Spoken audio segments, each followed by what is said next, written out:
안녕하십니까. MBN 뉴스와이드 김만흠입니다. 이번 주에는 오늘 국세청장을 포함해서 6명의 후보자에 대한 국회 인사청문회가 진행이 됩니다. 야당에서는 이미 부적격 3종 세트라며 적어도 3명은 부적격자로 사퇴나 지명 철회가 돼야 한다 요구하고 있습니다. 국정농단 관련 재판 18개 중 그 절반가량이 이번 주 중에 1심 선고가 마무리될 예정입니다. 국정농단으로 정신적 충격을 받았다면서 시민 만여 명이 소송을 냈습니다. 또 서울 사는 18명의 박근혜라는 이름을 가진 시민이 이름을 바꿔달라는 개명 신청을 냈습니다. 6월 26일 월요일 MBN 뉴스와이드 시작합니다. 네, 오늘도 6분의 패널과 함께합니다. 어서 오세요. 안녕하세요. 네, 첫 번째 핫 이슈 보죠. 청문회 앞두고 부적격 3종 세트 야당의 대공세. 이번에는 어떻게 진행이 될지 하는 질문입니다. 보죠. 부적격 3종 세트. 그런데 반면에 여당에서는 가혹한 정치 공세다라고 얘기하고 있습니다. 자유한국당, 국민의당, 바른정당 조금씩의 강도는 다르긴 합니다만은 김상곤 교육부 장관 후보자, 송영무 국방부 장관 후보자, 조대엽 노동부 장관 후보자 세 사람을 3종 세트라고 얘기하고 있습니다.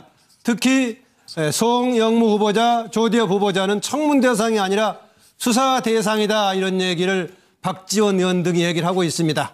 이 세 사람에 대해 적절한 조치가 있을 시에 추경에 합력하겠다라고 얘기를 하고 있는 게 야당의 기본적인 입장이고요. 여당에서는 청문회 하기도 전에 가혹한 정치 공세다. 또 야당의 무조건 낙마 요구다. 무조건 낙마 요구한지는 모르겠습니다만은 무조건 낙마 요구하면서 새 정부 흠집내기 하려는 것이다라는 겁니다. 그리고 좀 강하게 나가고 있는, 강경하게 거부하고 있는 자유한국당 말고 가능성이 있다고 봤던 국민의당, 바른정당 비교적 추경 관련해서 여지를 두고 있는데 이 두 당이라도 추경 심사 나서야 한다 얘기하고 있습니다. 당사자인 김상곤, 송영무, 조대엽 후보자들 나름대로 지금 이제 고생을 하고 있는데요. 고민스러울 겁니다. 특히 이념 관련 얘기가 나왔던 부분에 대해서 김상곤 교육부 장관 후보자 지금 고민스러운 부분이 있습니다. 먼저 나왔던 부분은 표절 관련 얘기가 돼서 이런 이념 관련이 추가가 되고 있고요. 송영무 국방부 장관 후보자는 여러 가지 얘기가 지금 되고 있습니다. 나열하기 힘들 정도로 사항이 좀 많은데 그중에 어느 것이 의혹 수준이고 또 해명이 가능한 부분인지 모르겠습니다. 조대엽 후보자 처음에 나왔던 몇 가지 계속 중복된 음주운전에다가 그다음에 본인이 이사로 있는 회사의 체불임금 관련 문제 등에 관해서 청문회에서 밝히겠다라는 건데 예정했던 문재인 대통령과 청와대 쪽 과연 알고 했을까 하지 않았을까 아니면 알았는데 본인들이 돌파하기를 기다렸던가 이렇습니다. 6명이나 되기 때문에 이번 주를 슈퍼 청문회 하고 있는데요. 오늘 진행되고 있는 국세청장 후보자를 포함해서 나머지 5명까지 6명이 되어 있는데 이 중에 과연 어느 정도가 통과가 될지 이건데요. 첫 번째 질문은 이겁니다. 이 부적격 3종 세트 세 사람에 대해서 서로 다른 주장을 하고 있는데 여야당의 속내에 관한 패널들의 의견을 들어보겠습니다. 자리하면 봅니다. 여당은 부적격 후보를 무조건 감싸지는 않겠습니다. 그러나 무조건 낙마를 요구하는 것은 새 정부 흠집내기 그 이상도 이하도 아닙니다. 야당에서 특정 후보를 미리 집어넣고 무조건 반대, 묻지마 낙마 이런 움직임을 보이고 있어서 대단히 우려스럽습니다. 인사청문회를 통해 후보자들의 자질과 능력을 검증하고 제기되고 있는 의혹들에 대해서는 소명을 들어본 후에 적격, 부적격을 판단해도 늦지 않을 것입니다. 신부적격 3종 세트에 해당하는 이들 세 분에 대해서는 문재인 대통령이 지명 철회를 하거나 후보자 본인이 자진 사퇴가 선행되어야 한다고 다시 한번 강력히 촉구합니다. 부실 정도가 너무나 심해서 야당을 일부러 시험대에 올려놓고 반대를 위한 반대만을 하는 야당인 것처럼 비춰지게 하려는 의도가 아닌지 의심스럽습니다. 이 부실 인사 문제에 근원적 해소책이 제시되지 않으면 추경 등 다른 현안은 앞으로 나아가기가 어렵습니다.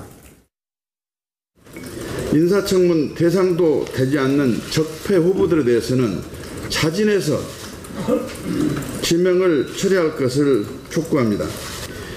비리 투성인 적폐 후보를 내세워서 인사청문회 통과를 밀어붙이는 것은 협치를 포기하고 독선과 독주를 하는 것이며 국민을 무시하고 국회의 존재를 거부하는 것이고 야당을 짓밟는 일이다 이렇게 생각을 합니다.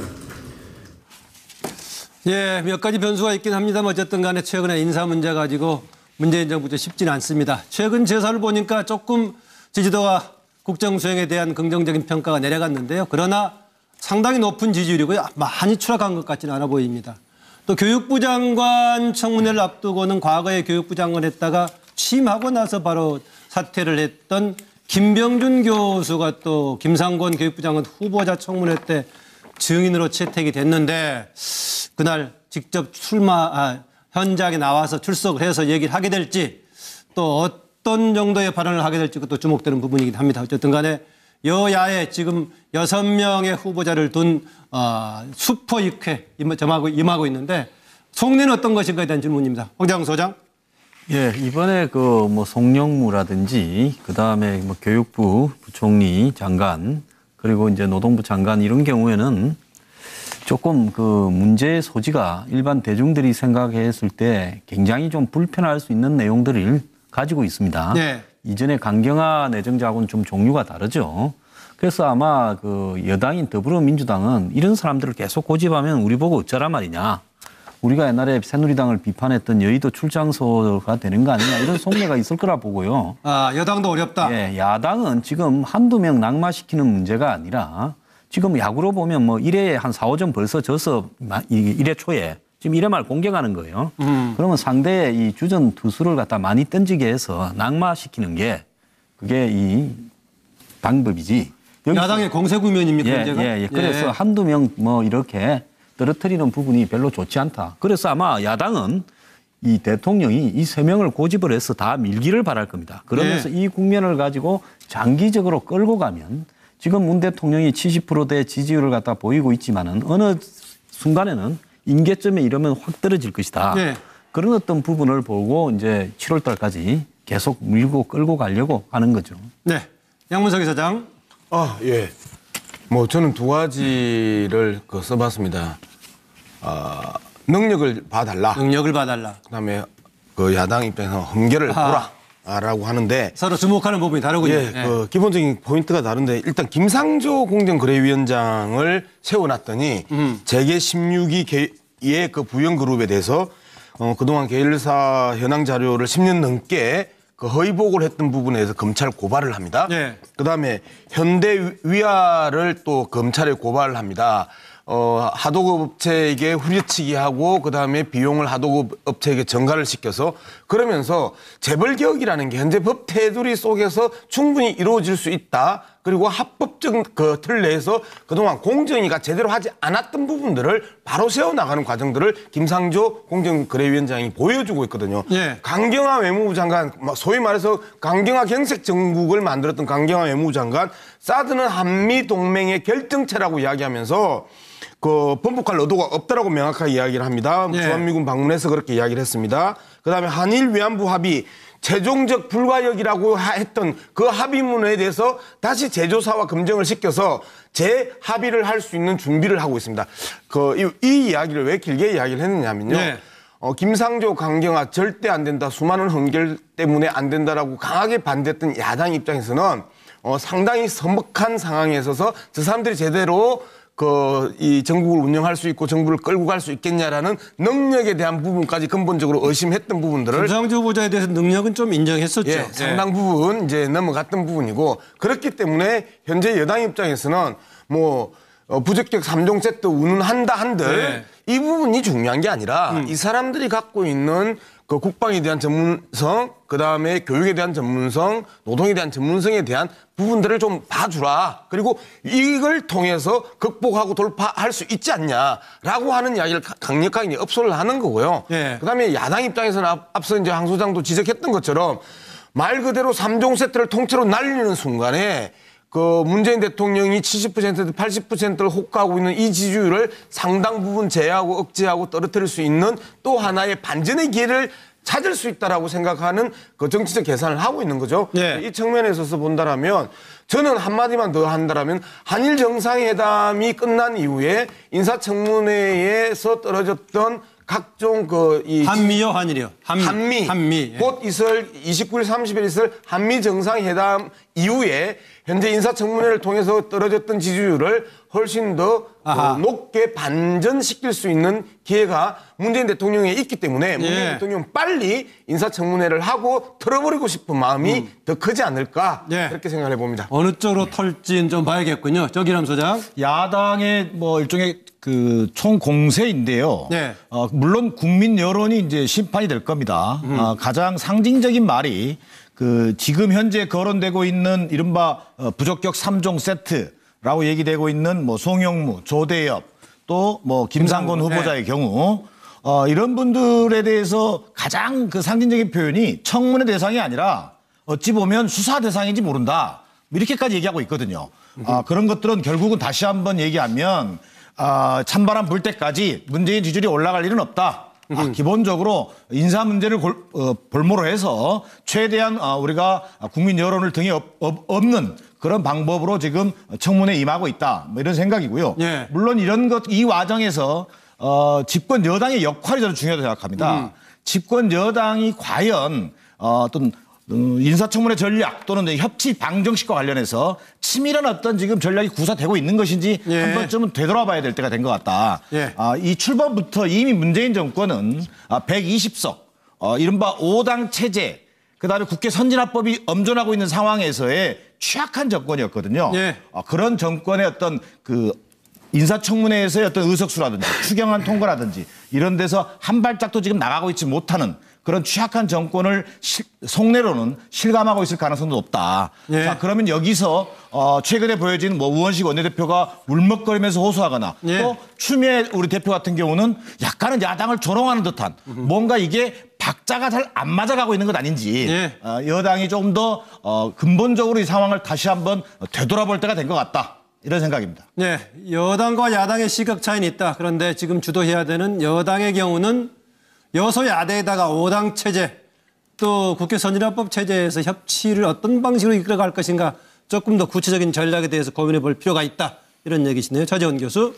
예, 저는 뭐 야당의 입장부터 먼저 설명을 드리면 야당 입장에서 역전의 찬스를 잡았다고 생각하고 있는 것 같습니다. 뭐 앞서 우리 양문석 박사가 이야기를 하셨지만 이 문재인 대통령의 그 국정 지지율이 70%를 넘고 있는 상황에서 사실 전국 주도권을 뭐 새 정부 출범이긴 합니다만 야당이 전혀 잡지를 못하고 있는 상황이지 않습니까? 그런 측면에서 본다고 한다면 핵심적인 의혹을 갖고 있는 이 3명의 유력 그 장관 후보자를 만약에 낙마시킬 경우에는 이 문재인 대통령의 지지율을 떨어뜨리면서 야당이 나름대로 그 좀 이래 운신할 수 있는 정치의 이 공간을 넓힐 수가 있다. 그렇기 때문에 상당히 계속 밀어붙여서 이 전국 주도권을 빼앗아오자는 생각이 아주 강한 것 같습니다. 이 반면에 지금 그 여당은 저는 일종의 벙어리 냉가슴을 하고 있는 것이 아닌가. 사실 뭐 지금 이 그 송영무, 조대엽, 이 김상곤, 이 장관, 3명의 장관 후보자들이 갖고 있는 이 의혹들이 사실은 그 이분들이 장관직을 수행할 때 지금 이 척결해야 될 적폐하고도 연관되어 있습니다. 지금 교육부 수장 입장에서는 표줄 문제 단호하게 지금 척결해야 되잖아요. 그러니까 국방부 장관 입장에서는 방산비리 척결해야 되고 그리고 지금 노동부 장관 입장에서는 체불임금 이거 시정해야 될 거 아닙니까? 이러한 부분들에 대해서 본인들이 지금 그 핵심 의혹 당사자라는 측면에서 본다고 한다면 과연 청문 과정에서 이 국민의 그 설득할 수 있을까? 이런 측면에서 본다고 한다면 뭐 이건 제 생각뿐만 아니라 아마 여당의 다수 의원들도 고개를 좀 갸웃거리고 있지 않을까? 그럼에도 불구하고 지금 새 정부가 이 지금 의욕적으로 내세운 이 후보자에 대해서 아무런 말을 못하고 있는 상황. 이 부분에 대해서 그럼 이 지금 결과를 그냥 지켜보고 있는 상황이 아마 상당히 답답하지 않을까. 뭐 저는 뭐 여당의 입장에서는 앞서도 뭐 이야기를 누가 하셨습니다만은 이거 좀 아니려 옵니다. 이를 이야기할 수 있는 여당의 모습도 뭐 국민들이 바라는 하나의 모습이지 않을까 생각이 듭니다. 그렇기 때문에 여당의 고민이 깊어지고 있겠지만 아마 여당도 좀 상황을 지켜보고 난 뒤에는 할 말은 할 필요가 있지 않나 하는 생각도 듭니다. 그거를 지금 여당의 현 상황을 벙어리 냉가슴이라고 지금 표현을 했네요. 뭐 도와달라고 하지만 조금 더 한계가 있는 점도 있다. 후보들 자체가라는 얘기고요. 예, 노영희 변호사. 네, 사실 뭐 지금 추경도 논의가 전혀 되지 않고 있고 심사도 안 돼 있고 또 정부조직법 개정안에 대해서도 전혀 이게 진행이 안 되고 있지 않습니까? 예. 이게 전부 다 인사청문회 혹은 인사와 관련된 것 때문에 지금 연결이 된 거잖아요. 그렇다면은 솔직히 말해서 이런 것 때문에 지금 국민들이 야당이 하는 여러 가지 것들에 대해서 당신이 정말 올바른 비판을 하고 있으니까 우리도 지지합니다라고 하느냐 하면 그건 또 아니거든요. 그렇다면은 이 인사라고 하는 것을 끌고서 계속해서 지금 해야 되는 현안들을 모두 무시하고 있는 이 실정에 대해서 네. 야당도 사실은 좀 부담을 많이 가지고 있다는 거예요. 야당도 부담을 가지고 있다. 그렇죠. 그러니까 우리도 부담스럽다. 그러니까 명분은 달라. 지금 얘기된 게 3종 세트를 자진 처리하거나, 그러니까 자진해서 좀 뭐 사퇴하거나, 예. 지명을 처리하게 되면 우리도 추경에 대해서 얘기할 수 있다라고 얘기하는 부분이 예. 어쨌든 간에 명분이 좀 달라. 우리도 부담된다. 이런 얘기를 좀 하고 있는 것 같아요. 물론 지금 이제 앞에서 말씀하신 것처럼 당연히 지금 많은 호기를 가지고 있죠. 이분들이 예. 야당이. 그렇지만 그것을 언제까지 계속 끌고 갈 수는 없거든요. 그러면 나라가 운영이 안 되기 때문에. 그래서 어쨌든 예. 그 부분이 야당 입장에서는 그렇고요.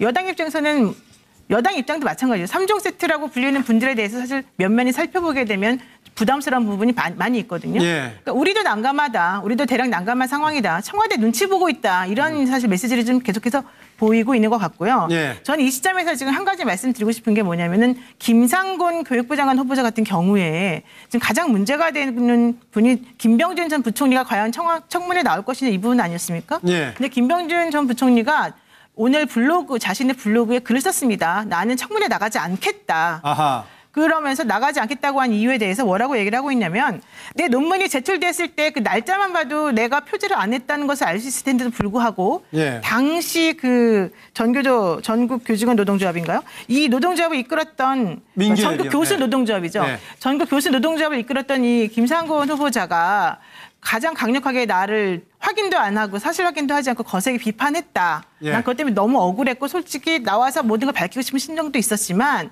그럼에도 불구하고 나가지 않겠다. 왜냐하면 야당이 지금 현재 하는 공세가 너무 심하다라고 생각하기 때문이다. 아하. 모든 것은 내가 안고 가겠다. 이제 이런 말을 지금 오늘 했거든요. 예. 무슨 얘기냐면은 2006년에 제 사건만 해도 뭐 여러 가지 문제가 있었는데 이것에 대해서 얘기하고 싶었지만은 결과적으로는 내가 청문회 나가서 말을 한다고 해도 제대로 예. 전달될 것 같지가 않고 따라서 여러분들에게 뭐 의견이나 자료는 제시하겠지만 나가지 않겠다. 이 말에서 예. 이 말의 의미를 우리가 생각해 봐야 될 것 같아요. 예. 얘기는 무엇이냐. 적당한 선에서 정리를 해줘야 된다. 여당도 마찬가지로 이렇게 부적합한 부분이 많이 있는 아하. 분들을 계속 끌고 갈 필요는 없어요. 그분들을 강력하게 본인들의 의지대로 혹은 자기들이 생각하는 가치관대로 옳고 그름을 명확히 판단하셔가지고 예. 정말로 무조건 뭐 청와대가 했다고 해서 할 건 아니지 않습니까? 예. 그렇게 판단하시는 게 맞을 것 같습니다. 네, 김병준 교수 경우 본인의 경우에 항변은 그대로 하면서도 청문회는 참석하지 않겠다라고 했군요. 증인으로 채택은 됐지만 본인은 뭐 다른 취지에서 참석하지 않겠다라고 발표를 했군요. 블로그에 썼군요. 네, 차명진 전 의원. 네. 오늘 이 자리에 오기 전에 예. 양문석 우리 소장이 대기실에서 자기도 이 부적격 3종 세트와 관련해서 상당히 곤혹스럽다. 예. 이런 얘기를 하더라고요. 이제 무슨 얘기하냐면 아까 발언은 초점이 그게 아니었는데요. 이 자리 녹취 그러니까 있어요, 이제 녹취. 이 자리에서도 사실은 많은 분들이 사실은 이 세 분이 부적절하다라는 생각을 하고 있는 거예요. 그러니까 무슨 얘기냐? 여당이나 야당이나 우리 칼을 나눠서 여당 생각은 어떻고 야당 생각은 어떻고 이거를 구분할 필요 없이 사실은 이렇게 건전한 상식을 갖고 있는 사람이라면 이분들이 부적합하다 이런 생각을 하게 되는데 이 경우를 제가 보니까 이제 아마 여당이나 야당이나 아마 이렇게 생각하지 않을까. 1차 신상품 강경화, 김상조 이런 분들을 내놨을 때 사실 문재인 대통령이 점수를 좀 깎아먹었어요. 예. 그래서 이번에 진짜 2차 신상을 하나 내놓은 거예요. 그렇죠? 싹 세 종. 그런데 1차 신상은 임명후에 득점했다고 아까 양문석 이사장은 얘기했는데요. 근데 이제 여론조사도 나오잖아요. 그 영향으로 좀 떨어졌다고. 예, 예. 그런데 2차 신상은 우리 보통 백화점 가면 신상품은 세일 안 하잖아요. 그죠? 노 세일, 신상이기 때문에. 그런데 이렇게 내놓은 거 보니까 신상이 아니라 아주 너덜너덜합니다. 그죠? 각 상품마다. 그래서 일반 국민이 볼 때 야 이런 걸 어떻게 신상으로 내놨다고 그래서 할 수 있나. 문재인 대통령께서 어떤 생각을 가지고 있나. 정말로 예. 뭐 양문석 소장 얘기했듯이 일단은 임명해봐. 그럼 결과로 보여줄게. 예. 아마 이런 생각을 가지고 계신 것 같은데 예. 그러나 일단은 보기에는 안 좋습니다. 예. 그 양문석 이사장 이제 10초 추가 발언 기회 드릴게요. 예, 일단은 우리가 술자리나 대기실 이야기를 갖다 공개적으로 이야기하는 사람 치고 이야기가 설득력 있는 사람 내가 별로 못 봤다. 예. 이 정도만 하겠습니다. 예, 알겠습니다. 대기실에서나 술자리에서 했던 얘기를 하는 사람 치고까지만 얘기를 하겠습니다. 관련 얘기 좀 더 들어보겠습니다. 송영무 국방부 장관 후보자의 경우 거액 자문료 월 3천 그 이상 되죠. 여기다가 그 정도 가지고 별거 아닌 것처럼 조금 받았다라고 하는 게 말이 되느냐라고 하니까 서민들은 이해하기 어려운 세계가 있다라고 했었는데 그 말이 무슨 뜻인지 패널들의 다양한 좀 견해를 듣고자 합니다. 관련 자료 주시죠. 라고 말씀하신 부분이 제일 민감하게 좀 그거는 민감하게 이렇게 받아들일 만한 말실수를 했다는 것은 국민들이 그렇게 받아들이면 정말로 죄송하고 송구스럽게 생각하고요. 그 전후 맥락을 쭉 이렇게 훑어보면 저는 그런 뜻으로 이렇게 얘기한 것은 아니었는데 거기만 이렇게 따다 보니까 그런 오해를 빚어드는데 다시 한번 죄송하다고 생각합니다. 그럼 어떤 뜻으로 얘기하신 건지 좀 설명. 저도 상당히 군대 생활만 하다가 새로운 세계에 가보니까 좀 놀란 세계 이런 의미였죠. 저는 평생을 어렵고 시간이 촉박하고 박봉은 이런 상황에서 커왔는데 그걸 갖다 이렇게 구분짓고 이런 뜻의 얘기는 아닙니다. 네, 송 후보자가 말하는 서민들 이해 못하는 세계라 해가지고 지난 23일 날 고액 수입료 논란, 해명이다 논란을 불러일으켰는데 그 질문하다 보니까는 그 세계는 그런 세계가 있어요. 일반 사람들이 이해하기가 조금 어렵죠라고 했었는데요. 예, 보니까는 오늘 질문을 하니까는 전후 맥락을 좀 빼고 하다 보니까 그런데 오해가 있어서 송구스럽다라고 얘기하는데 오늘 보니까 정확하게 그 어려운 세계에 대해서 본인도 다시 설명을 못 해줬네요. 그러면 대신 패널들이 아마 설명을 해줄 것 같습니다. 노영희 변호사. 저한테 먼저. 네, 그럼 나중에 하실래요? 아니. 제가 먼저. 저분이요, 보면, 내가. 저분이 액수가요, 이 한 법률 회사로 로펌으로부터 9억 9천만 원이요. 2년 9개월, 29개월 동안. 그 다음에 또 하나 이 방산기업으로부터 2억 3천이에요. 네. 두 개만 2억 4천 합치면 나오네요. 네. 12억 3천만 원입니다. 네. 그래서 과거에 한 총리 후보자가 정관예우 변호사 수임이 많다 해서 탈락했는데요. 네, 그랬죠. 이 부분은 사실은 해군 총장에 있을 때 일과 관련이 있어요. 해군 총장에 있을 때 방산기업에 탈락했던 회사가 네. 되면서 납품이 되었는데 그 이후에 하자가 발생했습니다. 딸은 또 그 회사 주식을 방산기업에 선정되기 전에 되고 난 뒤에 또 주식이 올라서 팔았다는 이야기도 있고요. 네.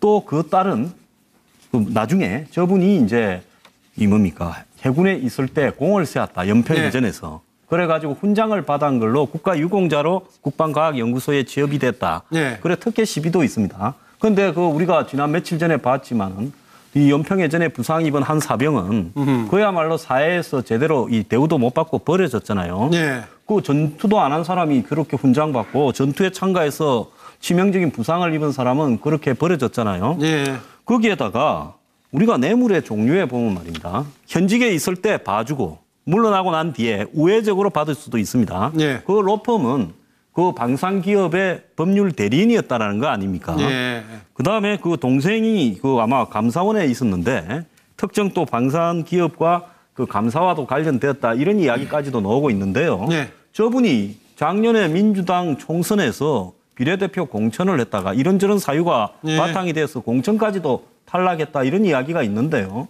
좀 적당하게 해야지 이건 너무 심한 거 아니냐. 그래서 저분의 세계는 우리 평민들의 세계와 도덕성과 액수가 다른 분이고요. 어떻게 장관을 하겠다고 나오는지 모르겠습니다. 예, 도덕성과 액수가 다 평민의 세계와 다르다라는 얘기까지 했습니다. 네, 양문석 이사장. 예, 그 내용보다는 이제 이 표현을 가지고 제가 좀 이야기를 해보겠습니다. 서민들이 이해하기 어려운 세계가 있다가 아니라 서민들 모르는 세계가 있다가 이제 맞는 표현이고요. 예. 저 이해하기 어려운 세계가 있다로 뭔가를 빠져나가려고 했던 건 전형적인 실언이라고 저는 생각을 합니다. 예를 들면 로펌에 있어서 일반적으로 관행적으로 이야기되는 게 정부의 국실장 출신들은 2억에서 3억. 예. 그다음에 차관 장관 출신들은 3억에서 5억 정도의 로펌에서 그 제안을 하고 실질적으로 그렇게 로펌에 들어가는 경우들이 많습니다. 예. 안 그런 분이 더 많아요. 그렇죠. 저 같은 경우에도 뭐 상당히 수십억의 그 제안을 그 5년 동안 해가지고 그 받았던 적도 있었고요. 그 퇴임 직전에 이제 그런 그 제안들 그 4억에서 5억을 제안하고 5년을 받으면 20억에서 25억 아닙니까? 예. 제가 그렇게 제안을 받은 적도 있었습니다. 그런 부분들을 이야기를 하는데 많은 사람들이 그 두 가지를 고민을 하죠. 첫 번째, 이게 공직자 윤리 규정에 어긋나냐, 어긋나지 않느냐라는 부분들을 그 판단을 하지 이게 많다라고는 대부분 생각하지 않습니다. 이제 그런 측면에 있어서 그 정관예우가 공공연하게 한국 사회에서 뿌리 깊게 내렸던 결정적인 이유 중에 하나가 로펌에 의한 또는 굴지의 대기업에 의한 그 거액의 이 연봉 이제 이런 것들이 있다라는 부분들을 이제 국민들이 아는데 구체적으로 액수나 실질적으로 고민하는 과정과 내용들을 모른다라는 거죠. 이제 그런 측면에 있어서 이게 이제 그 서민들 또는 국민들이 이러한 세계가 있고 그 액수가 어느 정도인지 이제 제가 처음으로 이제 말씀을 해드린 거잖아요. 이는 그 이 기본적인 관행의 틀 속에서 토대 위에서 이번 이 송영무 국방부 장관 후보자의 이야기를 또 판단해 보시면 또 다른 재미나는 그 상상들을 할 수 있지 않겠습니까? 예. 어떤 의미로 고개를 끄덕거려 옆으로 끄덕거렸는지 차명진 전 의원. 혹시 오늘도 제가 영화 하나 소개할게요. 예, 그러세요. 따라올 테면 따라와봐라는 영화 보셨어요? 레오나르도 디카프리오가 주연한 거? 조금 얘기해 보세요. 소위 말하면 위조의 천재가 있어요, 미국에. 예, 얼마 전에 죽었는데 위조의 천재가 아주 젊었을 때 사실은 위조를 해가지고 아주 돈을 많이 챙깁니다. 그 수표 같은 것들을 공 하나 더 붙이고 숫자 하나 더 붙이고 해가지고 그 위조의 천재가 결국에는 이제 자수를 해서 자신의 위조 기술을 활용해서 그 위조범을 잡는 역할을 해요. 여생을 보냅니다. FBI가 되죠. 네, FBI 취직해서. 그런데 이번에 송영무 장관도 저는 막 그런 케이스 아닌가. 본인이 실제 군납 비리를 척결하는 것이 아마 문재인 대통령이 임명한 첫 번째 이유인데 그 군납 비리에 대해서 웬만한 사람 몰라요. 우리가 군납 비리가 덩치고는 큰데 이게 어떤 구조에 대해서 되는지 사실은 많은 사람들이 얘기를 하지만 그 내막을 아는 사람은 아마 저기 우리 박동선이라는 사람 있죠. 예, 그 사람 빼고는 제가 볼 때는 없을 것 같은데 따라서 이분이 이제 아마 문재인 대통령도 그런 뜻에서 임명했고 이분도 서민이 모르는 그런 세계가 있다. 그런 뜻이란요. 문재인 대통령이 그런 뜻이란요. 이분이야말로 진짜 군납 비리를 잘 잡아낼 수 있을 것 같아요. 괴물을 잡기 위해서 괴물이 그렇죠. 그런 취지인가요? 그러니까 이분도 아마 그런 취지로 내가 이 군납 비리를 잘 잡을 수 있다. 왜? 그랬을까요? 나는 그 메커니즘을 잘 알기 때문에 그렇게 아마 얘기하지 않았을까. 그래서 레오나르도 디카프리오도 놀랄 만한 그런 아주 자기만의 어떤 독특한 영역이 있어요. 그거는 이분 생각에 월 3천만 원 받고 국방장관 해도 차고 넘치는 거죠. 그렇죠? 네, 양문석 이사장 딱 한마디만 정말로 하세요. 술자리에서나 대기실에서 했던 이야기를 이야기하시는 분이 또 이렇게 그 이야기를 하시는 게 설득력이 있나요? 알았습니다. 네, 정기남 소장. 기본적으로 저는 이제 이 실언이라고 본인이 해명했습니다만 기본적으로 부지불식간에 서민들이 이해할 수 없는 월수 3천 무릉도원을 얘기한 거죠. 저는 그게 실언이라고 아무리 해명한들 지금 현재 국방부 장관 후보자인 송영무 장관 후보자의 경우에 처음에는 해군 출신으로서 그동안 어떤 국방 적폐를 해소하고 국방장관의 적임자라는 국방개혁을 해낼 수 있는 적임자로 상당히 이미지 메이킹을 해왔었어요. 근데 지금 어느 신세가 됐냐? 이 까도남이 돼버렸어요.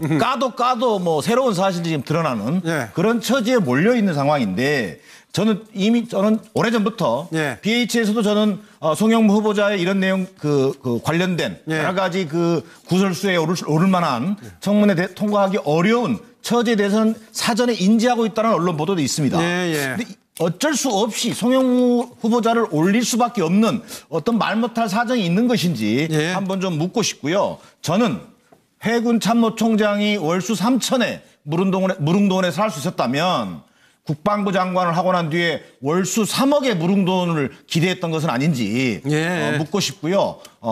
더 이상 이것이 국방장관의 자리를 탐하기보다는 서민들이 모르는 그런 세계로 돌아가시는 것이 현재로서는 온당하다 이런 생각입니다. 예, 정기람 소장의 그런 시각이라면 사실상 이걸 가지고 우리가 길게 할 필요가 좀 없는 것 같은데 괜히 시간 끄는 것 같은데 차명진 의원은 정말 하려면 딱 한마디입니다. 정 소장님, 내가 아까 그 이유 왜 문재인 대통령이 이렇게 까도남을 임명했는지 제가 이유를 설명드렸잖아요. 예, 알았습니다. 예.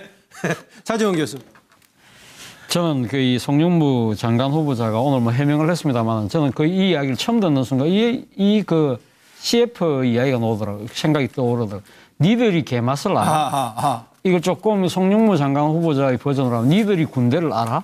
이런 생각이 들더라고요. 사실 뭐 이 그 송영무 장관 후보자는 자신이 뭐 이 그 로펌의 이 그 그러니까 그 자문을 해주면서 자신은 우리나라의 잠수함을 수출하는데 상당히 많이 기여를 했다. 예. 그렇게 주장을 하고 있습니다. 하고 있지만 그러나 로펌에서 이 거액의 자문료를 준 걸 갖고 또 일각에서는 그렇게도 이야기합니다. 월수 3천만 원을 줄 정도로 한다면 그 이상의 대가를 뭔가 이익을 남았기 때문에 준 것이 아니냐. 그렇다고 한다면 뭐 그것이 아니고 그냥 줬다고 한다면 로펌이 자선단체냐. 그런 또 비판이 있는 것도 사실이거든요. 네. 그래서 저는 뭐 이런 생각도 해봅니다. 그 과연 이 지금 송영무 장관 후보자는 그런 뜻으로 하는 이야기는 아니라고 하지만 다수 네. 국민들은 그렇게 생각을 하는 거죠. 이 군의 고위 이 그 장군이나 이런 요직을 지냈던 정관들이 이 로펌의 그 방산업체와 관련된 이 법무 소송을 그러니까 지금 이 위임을 받아가지고 자신들이 부당한 영향력을 행사하면서 나름대로 상당한 이권을 챙긴 것이 아니냐는 것이 국민들이 냉정한 시각이거든요. 네. 그렇기 때문에 니들이 군대를 알아라는 식의 오만한 자세가 아니라 저는 청문 과정에서 이 부분 국민들이 진짜 이렇게 생각하고 있는 부분이 사실 많기 때문에 이 국민들의 이 의혹을 제대로 해명할 수 있는 이 자신의 그 진정성 있는 해명을 내놔야 되지 않을까 생각이 듭니다. 네, 이제 그건 이제 청문회까지 갈 경우에 얘기가 되는 경우인데요. 그 노영희 변호사 처음 맨 먼저 하려다 맨 끝에 합니다. 네, 괜찮습니다. 지금 그 해명을 하셨어요. 사실 이분이 해명을 뭐라고 했느냐면은 율촌이 국내 방산업체를 수출 기업으로 만드는 과정에서 본인에게 이제 자문을 요청했고 국방과 관련한 전문 용어나 배경 지식에 대해서 물었기 때문에 대답을 해줬다. 그리고 그 비용으로 이 돈을 받은 것이다라고 얘기를 했거든요. 그러면서도 이제 어쨌든 율촌하고 그 고용계약서 쓰지 않은 거 또 LIG 방산업체죠. 여기서는 LIG 넥스원에서 무슨 일을 했는지에 대해서는 이제 구체적으로 밝히지는 않았죠. 근데 사실 저는 이제 그 로펌의 생리도 좀 알고 또 이런 그 자문단 혹은 고문이라고 하는 분들이 어떤 역할을 하는지를 조금 대강 아는 입장에서 사실은 이제 이거를 구구절절하게 설명을 드리고 싶지는 않고 드리기도 좀 곤란한 부분이 있고요. 말씀드리고 싶은 것은 서민들은 이해 못할 그들만의 리그가 있다는 것을 저분이 저렇게 얘기를 한 것은 아니었나. 그리고 아마 저 생각이 본심이 아니었을까. 저는 실수라고 생각하지 않고 원래 정답은 저렇게 말하면 안 되겠지만 어쨌든 본인 생각이었을 것 같고 이 자리를 빌어서 제가 말씀드리고 싶은 거 한 가지가 있습니다. 사실 이제 전관예우라고 하는 것이 우리가 제일 잘하는 거는 뭐 판검사들이 다시 뭐 법정을 상대로 해서 뭔가 소송할 때 얘기를 많이 하겠지만은 그거보다 더 큰 전관예우들이 훨씬 더 많이 있고요. 저분이 만약에 월세 3천을 저런 식으로 받았다는 거는 세금 계산서를 처리한 것만 3천이라는 얘기고 사실 나머지 그 이외에 새롭게 들어오는 부가적인 급부에 대해서는 전혀 우리가 가늠할 수 없을 정도거든요. 근데 그런 부분들을 사실은 너무 당연하게 받아들여지고 있는 이 세계가 사실 문제라고 생각하고 법조계에도 많이 각성해야 되고 특히 군대에서도 많이 각성해야 되는 게 아닌가 생각합니다. 법조계, 군대 둘 다 각성을 얘기했군요. 좀 스피디하게 가자고 했는데 조금 늘어진 분위기입니다. 두 번째 좀 빨리 가죠. 두 번째 주제 봅시다. 정치핫 이슈 두 번째 주제. 갈 길 잃은 보수층. 보수층은 지지 세력을 얘기하는 거겠죠. 또 지지 세력까지 포함하는 걸 얘기하는 거겠죠. 자유한국당 대 바른정당 누구 손 들어줄까라는 겁니다. 판넬 좀 보죠. 오늘 바른정당은 대표를 뽑았죠. 이혜훈 의원이 당선이 됐습니다. 당선 소감으로 보수 대수열에 앞장서겠다. 보수의 본진이 되겠다. 우리가 반년밖에 안 됐지만 안 된 신생정당이지만 우리가 먼저 힘을 길러야 된다. 앞으로 보수의 본진이 될 거다라고 얘기하고 있는데요. 지금 아직 7월 3일이기 때문에요. 자유한국당은 전대를 앞두고 있죠. 그런데 지금 계속해서 강도 높은 거친 말을 계속 해가고 있는데 자유 대한민국을 위해서 악역을 한번 내볼 것이다 라면서 계속 나가고 있고요. 바른정당에 대해서 그동안에 기생정당이라고 얘기하고 있고 바른정당은 같은 당이다. 또 자유한국당이 쇄신하면 올 것이다 해서 통합을 얘기하고 있는데 반면에 바른정당은 본진이 되겠다면서 스스로 강화하겠다 얘기하고 있습니다. 오늘 2등, 3등, 4등으로 당 지도부에 합류한 김영우 의원, 정운철 의원, 하태경은 모두가 바른정당이 보수의 본진이다라고 얘기하고 있습니다. 같이 대신에 같은 입장인데 반에 자유한국당에 경쟁하고 있는 원유철 의원, 홍문정 의원은 홍준표 후보의 대선 인정 못하겠다. 오히려 당대표는 나다. 홍문정 의원은 홍준표 후보가 당대표 될까 봐 걱정이 된다. 잠이 안 온다 얘기를 하고 있습니다. 그런 가운데 오늘 이혜훈 의원이 바른정당의 대표가 되면서 지금 원내 정당들 중에서 세 정당의 대표가 여성이 됐습니다. 추미애 더불어민주당 대표, 심상정 정의당 대표, 이제 이혜훈 바른정당 대표가 됐기 때문에 여의도는 여성 당대표 시대다 이런 얘기가 나올 법합니다. 오늘 그 관련된 질문은 이겁니다. 자유한국당, 바른정당 서로 보수의 적통을 주장하고 있는데 적통을 주장하고 있는 서로의 심정, 속내에 관해서 패널들의 의견을 좀 듣습니다. 관련 자료 봅니다. 정치적 이념이 같은 사람끼리 다시 모여서 정치하면 되는 것이지 난 바른정당을 별개의 정당으로 보지 않습니다. 자유한국당에서 떨어져 나온 기생정당입니다. 그렇기 때문에 우리끼리 제대로 쇄신만 되면 대부분의 분들은 돌아올 것으로 저는 확신을 합니다. 그렇게 되면 양당 구조로 자연스럽게 가게 됩니다. 우리에겐 비전이 있습니다. 바른정당이 보수의 본진이 되어서 대한민국의 새로운 역사를 열겠다는 비전입니다. 이 목표 반드시 이루겠습니다. 당원 동지 여러분과 함께 이루겠습니다. 당이 하나 되는 일이라면 100번이라도 아니 1000번이라도 무릎 꿇는 화해의 대표가 되겠습니다. 다양한 의견을 담아내고 크고 작은 갈등은 녹여내는 용광로 대표가 되겠습니다. 네, 노영희 변호사 이번에는 진짜로 맨 먼저 하세요. 고맙습니다. 저는 사실 자유한국당하고 바른정당의 차이가 정확히 무엇인지 국민들이 알게 하지 못한 것이 바로 바른정당의 패인이라고 생각을 하고 있고요. 바른정당이 내세우는 가치가 사실은 딱 선명하게 드러나지 않는 것이 바로 지금 현재 그 지지층을 바른정당 패인이라고 얘기하는 것은 기대만큼 성장하지 못하고 있다 그런 얘기죠? 그러니까 자유한국당이 사실은 그렇게 올바르지 않음에도 불구하고 계속해서 지지도가 오히려 상승하고 있는 지지가 부분. 높다. 그 부분을 생각해 보면 이건 바람직한 현상은 아니지만 국민들 입장에서 봤을 때는 선명성이 부각되지 않았기 때문에 갈 길을 제시해주지 않는 바른정당에 비해서는 자유한국당을 지지하는 것이 훨씬 더 편하다고 생각하는 게 아닌가. 그래서 그 부분에 대해서 좀 고민을 하시는 게 맞을 것 같아요. 차명진 전 의원. 제가 당사자니까. 어느 당사자입니까? 저 이거 둘 중에 한 군데 속해 있잖아요. 그 이런 것 같아요. 둘이 우리 노영희 의원 변호사가 바깥에서 관찰한 것이 맞아요. 둘이 차이 안 나요. 예를 들어서 뭐 사드 배치에 대해서 아니면 대북 문제에 대해서 경제 정책에 대해서 차이 안 납니다. 그렇기 때문에 싸우는 거예요, 사실은. 같은데 왜 싸우느냐? 현재요, 자유한국당과 바른정당이 그동안에 사실은 탄핵때 일시적으로 갈라졌다가 다시 합치려고 보니까 지역 당협이 서로 위원장들을 다 임명해 놨거든. 그래서 이거를 합치는 게 이게 쉽지가 않아요. 그래서 합치기 전에 우선 소위 말하면 이게 정치적 용어로 헤게모니, 그 지역에서의 각자의 해기면의를 장악을 해야 돼요. 네. 그렇기 때문에 각자에게 딱지를 붙이는 거예요. 뭐 기생정당이니 무슨 뭐 수국골통이니 네. 서로 그런 겁니다. 예. 아까 두 개가 차이가 안 난다고 하는 것 보니까 물론 자막에도 자유한국당 전 의원이라고 나와 있습니다만은 소속이 자유한국당 쪽인지 알겠습니다. 왜냐하면 제가 설명했다시피 자유한국당 쪽은 별 차이 없다 통합하자라는 쪽을 얘기하는 것 같고 좀 차이를 강조하면서 본진이 되겠다는 걸 강조하는 것이 바른정당 쪽이니까 그런 것 같습니다. 양문석 이사장. 차 의원이 방금 이야기했던 차이가 없기 때문에 싸운다가 아닙니다. 차이가 뚜렷이 있습니다.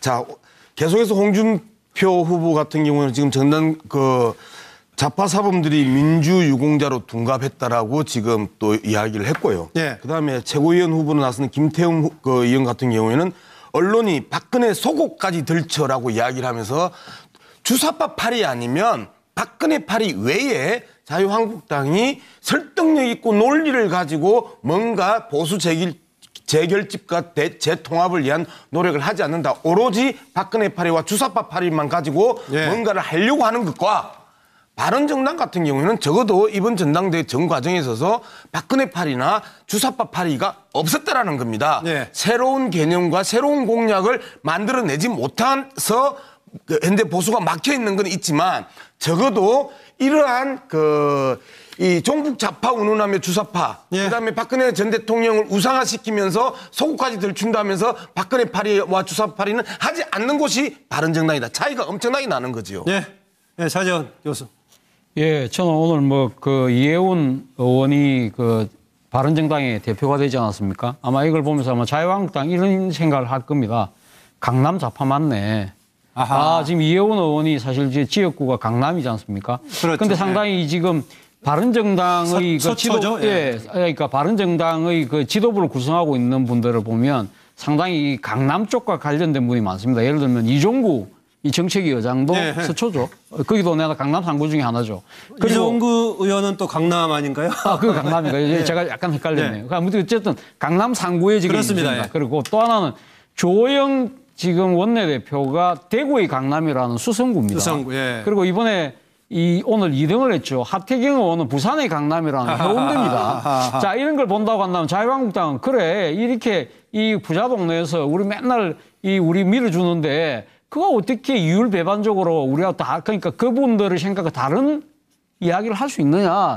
결국 니네들 강남 좌파 아니냐. 그래서 정체성부터 똑바로 하라. 그런 이야기를 아마 자유한국당은 강하게 이야기를 하고 있는 것 같습니다. 바른정당이 보는 자유한국당은. 그러니까 그런데 이에 비해서 바른정당은 말 그대로 주사파에게 미래가 있을까요? 이렇게 묻지 않을까 하는 생각입니다. 주사파 한자로 쓰셨네요. 이게 주사는 낮술 먹고 하는 이런 볼성스러운 행동을 하는 사람들을 주사파라는 걸 하지 않습니까? 지금 물론 이 자유한국당의 홍준표 후보가 이야기하는 이 주사파 패당이란 말 자체는 80년대 대학가 운동권을 지배했던 이 이데올로기 중에 하나였던 주체 사상을 이야기를 합니다만은 지금 그러한 지금 21세기 이 시대에 지금 80년대의 일부 이 강성 운동권이 했던 주체 사상을 들고 와서 지금 집권 세력을 공격하는 모습들이 지금 바른정당은 말 그대로 낯을 먹고 하는 행동이지 않느냐고 벌써 이야기를 하고 있는 거거든요. 그렇다고 한다면 이런 자유한국당의 이 이념 편향적인 이러한 그런 대결 구도를 가지고 과연 미래가 있느냐. 결국 우리가 지향하는 참보수가 우리가 이길 것이다. 그런 이야기를 하고 있지 않을까 생각이 듭니다. 네, 정기남 소장. 자유한국당은 일단 지방선거 전에 한 명의 국회의원만 빼내면 바른정당의 원내대표가 무너질 것이다. 그러면 야당의 본방 대세는 우리가 장악한다 이런 생각을 하고 있는 것 같고요.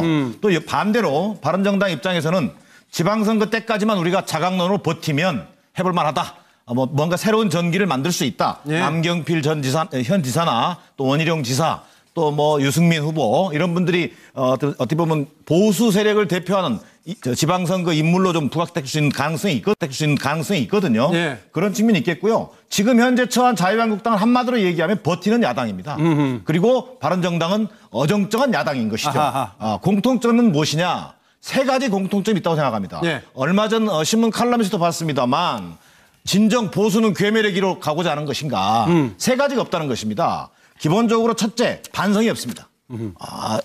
지난 박근혜 전 정권 시절에 또 국정농단이나 이런 데는 진정한 반성이 없습니다. 두 번째, 보수 재건에 대한 진정한 고민이 보이지 않습니다. 세 번째, 기득권 지키기에 혈안이 된 구 인물만 있습니다. 아하. 새로운 인물이 보이지 새로운 않습니다. 인물이 없다. 예. 황재왕 소장. 남의 집 일이라고 그냥 막 그냥 비판하시네. 욕먹을 때 먹어야 돼요. 근데 대통령이 탄핵당해가 구치소가 있고 그다음에 대선에서 참패를 한 정당에서 지금 두 당에 이 당 대표를 뽑는 전당대회를 하는데 이런 식으로 조용히 갈등도 없고 문제의식도 없이 진행되어서 대표가 뽑히면 이게 과연 미래가 있겠는가. 자유한국당은 대중소설적 접근을 하고 있어요. 70년대 신문소설경. 그다음에 바른정당은 현학적이고 철학적인 문해소설 같은 접근을 하고 있어요. 아하. 그리고 이 자유한국당은 내일은 없다라는 거고 바른정당은 오늘만 사는 것 같아요. 그래서 이 둘 다 잘못하면 깡통 찰 수가 있습니다. 결론 똑같네요. 예, 그래서 내일은 없다, 오늘만 산다. 이런 식으로요 야당을 하면 저는 안 된다고 보고 있고 이 두 당이요 지금 현 시점에 있어서 전혀 반성을 하기 싫다면 성찰이 싫다면 적어도 미래의 보수는 어떤 모습으로 구성되어져야 되는가 하는 비전이라도 내놔야 된다. 그런데 현재로서는 성찰도 비전도 없다. 이게 문제라고 봅니다. 예, 뭐 두 당에 대한 여러 가지 현실을 다 패널들이 지적해 줬는데요. 조금 몇 분은 자유한국당에 대한 비판적인 지적을 했는데 지금 생각하는 거 자유한 그렇죠? 맨 나중에 얘기할 거를 먼저 해가지고 아니 뭐 좋습니다. 우리 그 얘기들 다 이게 다 받아들입니다. 열심히 노력해서 앞으로 3년 후에 그 말씀들을 회하게 해드리겠습니다. 네, 그래서 황재왕 소장도 지금 쓴소리를 잘 받아들여야 된다는 얘기하는 것 같습니다. 네, 주제 넘어갑니다. 검찰개혁 조직적 저항설. 뭐 대통령 이렇게 다루기다는 얘기가 나와서 대통령 다루기 싫다는 얘기인데요. 저 내용 뭔가 좀 봅시다. 할 테면 해봐라. 검찰의 일부에서 노골적인 개혁 저항. 이것은 손혜원 의원이 진행하는 인터넷 방송 중에서요. 최강욱 변호사가 했던 말인데 이제 거기 덧붙여서 손혜원 의원도 같이 주고받으면서 이런저런 논란을 좀 키웠는데요. 한 시간 20분가량 되는 그날 시리즈였는데 쭉 그동안에 검찰개혁 관련해가지고 했던 아마 4회차 방송인가 뭐 그랬던 것 같은데요. 여기서 최강욱 변호사가 자기들끼리 모여서 심지어는 문재인 대통령을 향해서 이름을 얘기한다는 거겠죠. 문아무개가 또 여기는 조국 민정수석을 얘기하는데 조모란 XX가 어디까지 할 수 있나 한번 해보자. 법무부 장관 연석으로 낙마시키고 나면은 2달만 이렇게 시끄럽게 하면은 대통령 지지율 떨어지는 한순간이다. 그래 견딜 수 있나 보자. 역대 정권 검찰개혁에 실패한 역사를 검찰들은 스스로 이미 체득해서 그 방법을 알고 있다. 이런 얘기인데 이게 검찰이 정말 조직적으로 하는 것한 표현도 아니고 소수에서 일부가 했다는 얘기를 전해 들었다. 이런 얘기하고 있는데요. 그래서 야당들은 조금 그런 얘기를 하고 있습니다. 오히려 여기에 맞장구 치면서 이제 손혜원 의원이 무슨 얘기 했냐면은 안경환 법무부 장관 후보자가 사실상은 검찰이라든가 개혁을 저지시키려는 쪽의 전략에 따라서 마치 사퇴를 하게 된 것처럼 얘기를 했고 추가적으로 최근에 그 탁현민 행정관 관련도 사실은 개혁 저항 세력이 조금 관련되어 있는 것처럼 그렇게 지적을 했는데 그런 지적을 하면서 의원직 사퇴하라고 강경은 나왔군요. 국민의당에서는 청와대와 법무부 검찰 조직 간에 갈등 유발할 소지 있는 발언이다. 일부에서 있던 얘기를 침소봉대한다거나 확실찮은 얘기다라는 얘기고요. 당사자인 손혜원 의원은 이거는 지금 그날 했던 일부만 떼서 하니까 그런데 4회에 걸쳐서 이미 앞서 나갔던 전체 1회부터를 찬찬히 보면은 검찰의 실상이라든가 그동안의 취지를 이해할 거다. 이런 내용으로 얘기를 했습니다. 그래서 할 테면 한번 해봐라라는 식으로 나간다는 검찰에 관한 이 인터넷 방송에서 했던 얘기, 최강욱 변호사와 손혜원 의원이 주고받았던 얘기, 이런 것에 대해서 패널들은 어떻게 받아들이고 어떻게 해석하는가, 여기에 대한 시각 질문입니다. 네, 관련 자료 봅니다. 네, 자기들끼리 모여가지고 대통령이라고도 안 하고 문아무개가 그다음에 민정수석도 아니고 조뭐라는 가 어디까지 저럴 수 있나 한번 해보자. 이런 얘기들을 한다는 거예요. 그리고 과거의 경험에 비춰봐서 그런 사람들이 있을 법한 조직이에요, 실제로. 그러니까 과거에 이 사람들이 정권 초기마다 다들 검찰 개혁을 한다고 내세웠지만 결국은 실패한 역사들을 이 사람들도 체득을 해서 알고 있잖아요. 그래, 법무부 장관 한 2명만 연속 낙마시키고 그렇지, 나와봐. 쉽게 말해서 장관 못 가게 하고 2달만 시끄럽게 하면 그렇지. 대통령 지지율 그거 50, 차네. 그래. 50% 밑으로 떨어지는 거 한순간이다. 그치. 네, 그때도 너네가 견딜 수 있나 보자. 이런 거를 준비하는 사람들이 틀림없이 있을 거라는 겁니다. 법무부와 어떤 검찰의 개혁, 그것은 뭐 국민적인 요구거든요. 그 검사 뭐 개개인들이 무슨 개혁의 대상인 것은 아닙니다. 문제가 있다면 그 중에 일부 말하면 이 정권을 위해서 줄서게 했던 아주 극소수의 정치검사들의 이제 문제가 있을 뿐이고. 네. 문재인 대통령 극소수의 정치검사들의 문제가 있다는 얘기, 과거에 했던 얘기를 지금 들어주셨네요. 네. 황장훈 소장. 예. 저는 발언을 한 변호사분이요. 권력과 검찰이라는 책도 쓰고 지속적으로 검찰을 갖다가 개혁해야 된다라는 주장을. 네, 검찰 개혁 시리즈 콘서트를 예, 계속 하고 있죠. 오랫동안 해오신 분이에요. 저는 근데 현재 대한민국 검찰에 조직적으로 대통령이나 민정수석한테 저항할 수 있는 기계라도 남아 있는가에 대해서 의문을 품고 있습니다. 오히려. 검찰이 전부 이제 직업인화돼서 바뀐 주인 따르는 이런 형태로 되어버렸는데 검찰에서 과연 대통령을 문화무게라 그러고 조화무게라 민정수석을 이야기하면서 조직적으로 저렇게 말을 하는 사람이 있는가? 오히려 저런 말을 퍼뜨리면서 검찰 개혁을 본인이 이 소신대로 유도하는 멘트인가 하는 이런 문제에 대해서 좀 분명하게 가려야 되는데요. 네. 이 말은 실질적으로 공개적인 장소에서 매우 심각한 이야기를 한 거 아닙니까? 그렇다면 저 말에 대해서 예를 들어서 실제로 저런 말을 한 사람이 없는데 했다면 검찰이라는 조직을 명예훼손했을 것이고 실제로 저런 세력이 있다면 용납을 해서는 네. 안 되겠죠. 네. 그렇기 때문에 저렇게 말로 팟캐스트에서 던질 게 아니라 분명히 말한 사람이 책임을 지고 규명을 하고 네. 그 실체를 따져야 될 문제라고 봅니다. 네. 양문석 이사장. 그게 이제 참 어려운 부분입니다. 실제 저런 이야기를 듣는다 하더라도 네. 우리 차명진 의원처럼 그 술자리나 대기실에서 했던 이야기를 갖다가 공개적으로 이야기를 하고 그리고 저 사람이 그렇게 이야기했다고 이야기하기가 상당히 껄끄러운 내용이거든요. 그런데 이제 뭐 그 용기 있는 차명진 외에는 뭐 그렇게 이야기하기는 참 어렵다. 이제 그렇게 이제 보는데 실질적으로 저도 이제 저는 이야기를 듣습니다. 앉아서 이야기를 하면 조국 수석에 대해서 뭐 실력이 있니 없니 논문이 어쩌니 저쩌니 들어갈 때 어쩌니 저쩌니 하면서 조국 수석에 대해서 계속 괴미하는 이야기를 한단 말이에요. 그럼 쭉 듣고 있으면 그럼 이 사람이 누굴까? 라고 보면 한때 잘 나갔던 전직 검찰이란 말이에요. 검사 출신들이란 네. 말이에요. 이 사람들이 끊임없이 이야기를 할 수밖에 없습니다. 왜 그러냐면 계속해서 자신들이 승계하고 세습하듯이 승계했던 후배들이 네. 좋은 자리에 있어야 밖에서 변호사를 하든 뭐를 하든 힘있게 그 사건들을 처리할 수 있기 때문에 네. 계속해서 현직들을 이 자극을 하는 거거든요. 네. 그리고 현직들은 저항하라라고 계속 밖에서 잘 나갔던 전직들이 이야기를 하는 거지. 지금 현직에 있는 사람들은요. 박근혜 정부, 이명박 정부에서 계속해서 물먹었던 사람들이 지금 현직에 남아있다고 봐도 네. 과언이 아닐 정도로 독식하다시피 했던 이명박 박근혜 정부의 검찰 특기 TK 영역에 있어서 독식하다시피 했던 그러한 피해자들이 남아있는데 무슨 일로 기회가 계속해서 오고 있는데 저항을 합니까? 네. 저는 잘 나갔던 전직들이 현직을 끊임없이 자극하는 발언이다. 전직들이 발언일 수 있다. 네. 비교적 검찰하고 자주 접하는 노영희 변호사 물론 변호인으로서 접하는 거죠. 예. 네.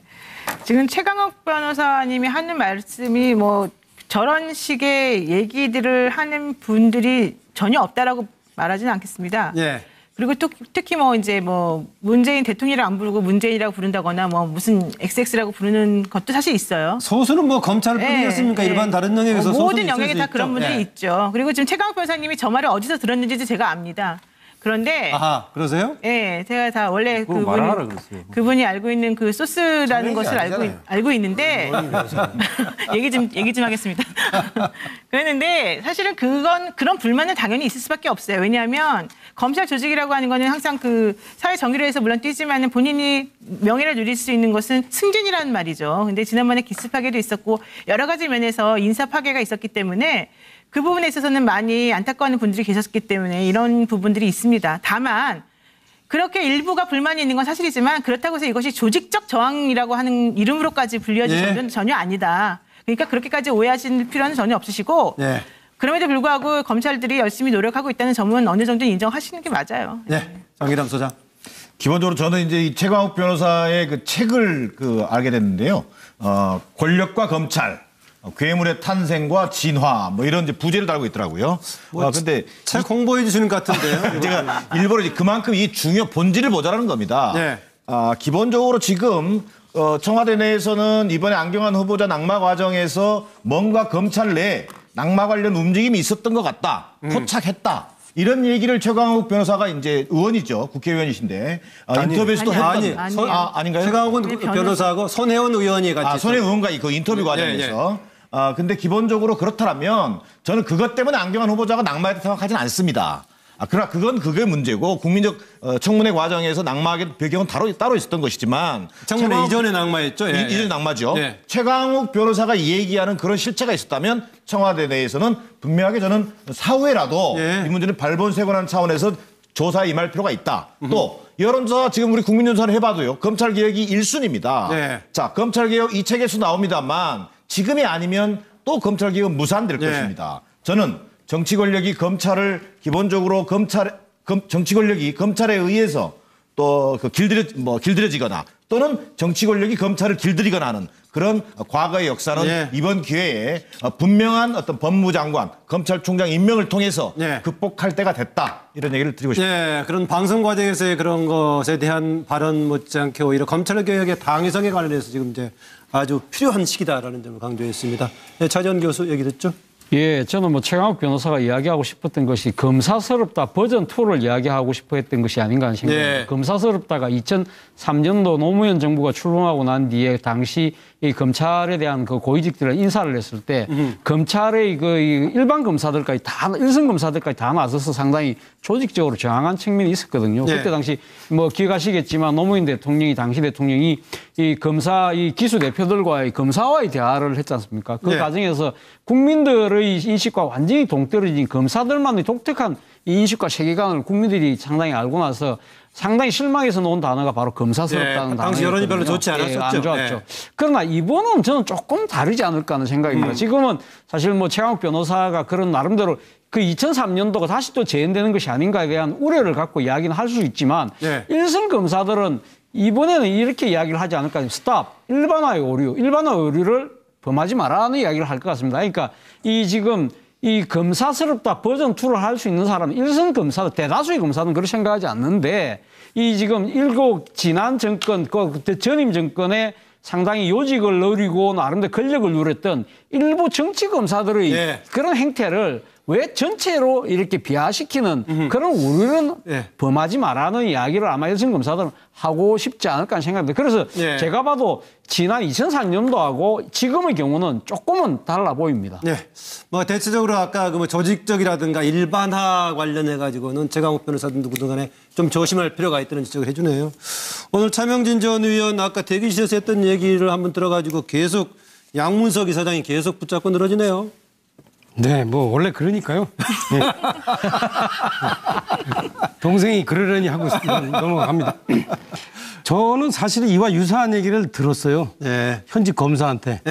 근데 그 현직 검사, 젊은 검사한테 들었는데 같은 내용에 대해서 상당히 해석이 180도 다르더라고요. 아까 최 변호사와 달리. 이 현직 검사는 뭐라고 그러냐면 검찰개혁 필요하다. 그렇게 얘기해요.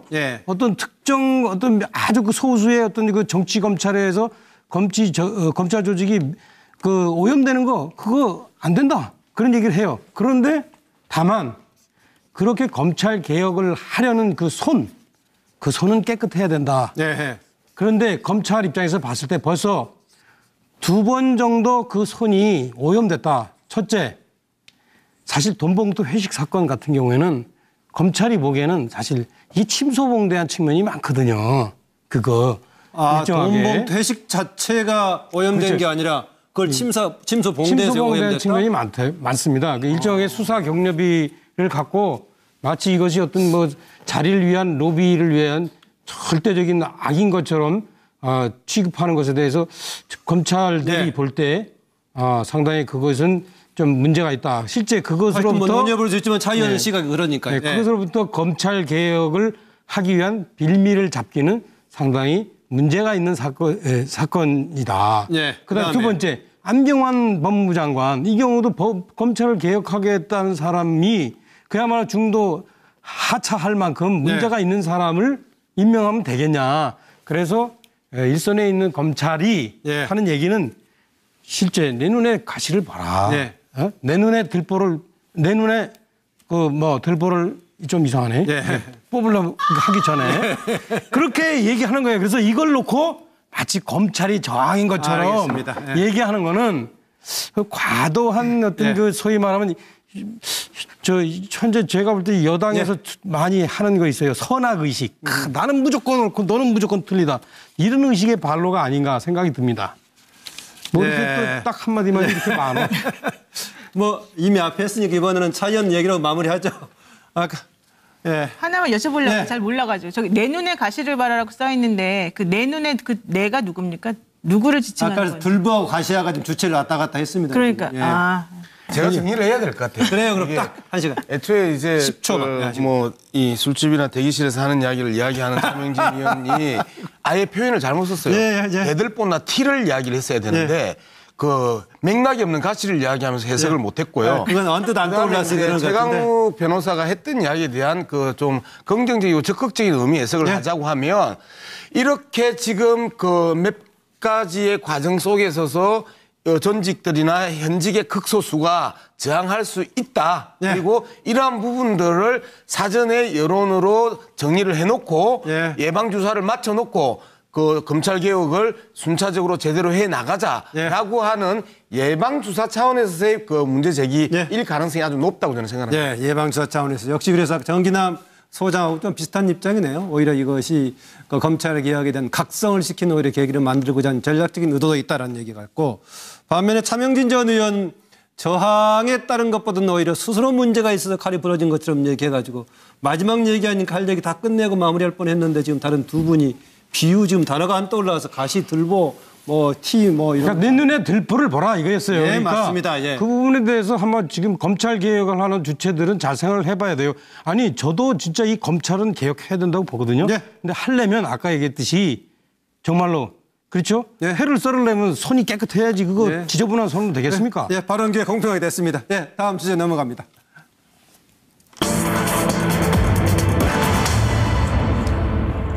관세청장 면접관 최순실 고영태 정말 이게 나라냐라는 퀘스천 마크입니다. 관세청장 차관급이죠. 지금 그림이 나와 있는데요. 여기 앉아 있는 사람은 여기 밑에 있는 똑같은 사람입니다. 천홍옥 관세청장입니다.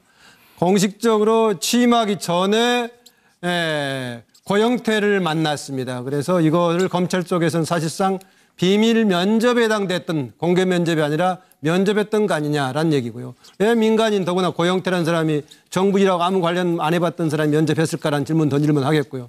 그다음에 검찰 쪽에 또 진술에서는 뭐가 나왔느냐. 취임 바로 다음 날 최순실을 만났답니다. 여기 천홍욱 관세청장이 돼가지고 그래가지고 민간인이 관세청장 되기가 쉽지 않다. 즉 어렵게 내가 시켜준 거다. 그런 취지의 말이었겠죠. 그래서 실망시키지 않겠습니다라고 했는데 대신 그동안에는 보면은 천홍욱 관세청장 당사자는 만난 적은 있지만은 그런 얘기는 사실 무근이다라고 했고 박근혜 전 대통령 인사 개입했다는 것 전혀 모른다. 놀라운 일이다라는 것인데 노승일은 그랬기 때문에 많은 덕을 그동안에 봤다. 고액 돈가방 들고 세관 프리패스했다. 이런 얘기도 하고 있고요. 또 이런 식으로 최순실 등이 여러 가지 영향력을 미쳐서 했던 경우에 미얀마 대사 임명했던 유재경 또 KB 하나은행 프랑크푸르트 본부장을 현지 법인장을 국내 본부장으로 임명했던 케이스는 여러 가지 있습니다만은 이런 과정들 물론 관세청에서는 보도자료를 내가지고 달리 이야기를 했습니다. 관련 얘기를 조금 더 나오겠습니다만은 관련 질문 그겁니다. 차관급 관세청장의 최순실 고영태가 면접관이 됐는데 이것은 무엇을 말하나라는 질문에 대해서 생각하시면서요. 방금 제가 지적한 그런 자료 화면들 좀 보겠습니다.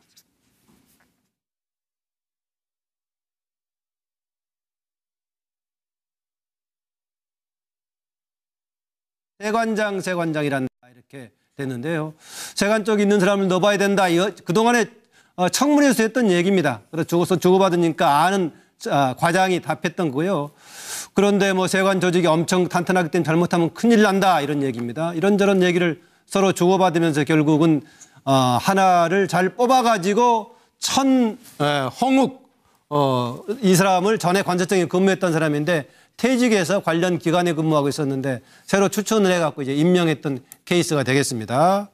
이렇게 민간인이 심지어는 여러 가지 선발을 해가지고 가기 전에 면접까지 했던 이런 상황이고 끝나고 나서는 바로 취임 다음 날 최순실에게 충성을 맹세하는 그런 상황이 나오는데요. 물론 관세청에서는 보도자료를 내가 달리 얘기를 했습니다. 여러 사람들 관세청 직원들을 만나는 자리에서 고영태가 우연히 같이 끼었다. 왜 고영태가 관세청 직원들을 만나는 데 끼었을까라는 것도 문제가 될 수 있겠고요. 또 하나 그다음에 천 관세청장을 했던 얘기가 새로 취임을 하면서 관세청이 어려운 시기이기 때문에 본인의 포부를 밖에 있는 여러 사람들에게 밝혔다라는 얘기인데 왜 하필이면은 최순실한테 본인의 포부를 밝혔을까 이런 문제를 생각해 볼 수가 있겠습니다. 자료 더 주신다고요? 예.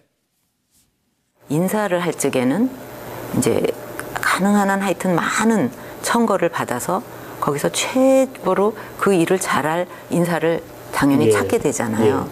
그러면 이제 공식 라인에서 오는 것도 있고 또 이제 그런 수요가 많이 있을 때는 또 다른 사람도 얼마든지 추천은 할 수 있어요. 인사는 한두 사람이 원한다고 청구한다고 해서 될 수 있는 시스템이 전혀 아니거든요. 문화 쪽이 좀 있었죠. 그렇다고 해도 거기서 추천을 했다고 해서 되는 건 아니고 추천할 수는 있죠. 그러나 이제 그것도 검증이라는 과정을 거쳐서 되는 거지.